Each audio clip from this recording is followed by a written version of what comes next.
There is something so holy about being understood without having to use too many words. I love my friends. I think my friends are exceptional and they hold space for me beautifully. However, 99.999% of my friends have had healthy relationships with their moms. Simply put, they cannot relate. Once upon a time, I had an ex best friend of like 16 plus years yell at me about what I was sharing as I was taking care of my mother because I was still struggling with mother wounds as I was sacrificing myself to take care of her. And she yelled at me. She was like, "Your mother is sick."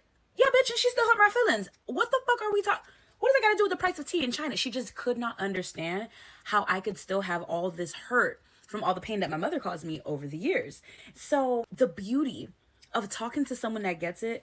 My good girlfriend, who's also a therapist. Actually, I have two really good girlfriends that are both therapists that both have maternal wounds that understand, like, not just from an empathetic space, because I have a lot of smart, really empathetic friends that don't have the same experience but can understand, but they can relate.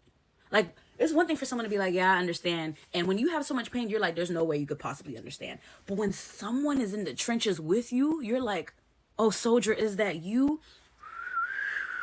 I can't whistle right now, but like you realize, oh shit, we're both in the Hunger Games together.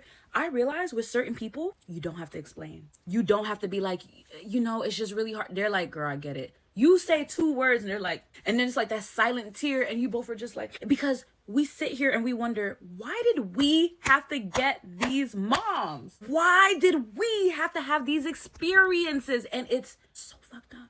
There's a beauty in not having to explain. There's a beauty in not having to over explain and dance around what you're trying to say. You could just be mad and they understand exactly why you're mad and they're mad too. And we get to share this experience. And it's not commiserating. It's not us complaining together and like everybody sucks and I just want to be sad and depressed. No, we are hurting. The hurt still comes up and it bubbles up and we get upset that we have to do all this work to be whole when we could have just had a parent that cared about being whole for us so that we could have had a secure attachment. We could have had a healthy upbringing. Oh my goodness. If you relate, if you even made it to this part of the video and you're like, oh girl, and you already left a comment and you're like, I feel you. I need to see you this Thursday because what we need is each other, because there's nothing like being in a room where you don't have to explain yourself, where you are already understood, where someone's like, I feel you, queen. Yeah.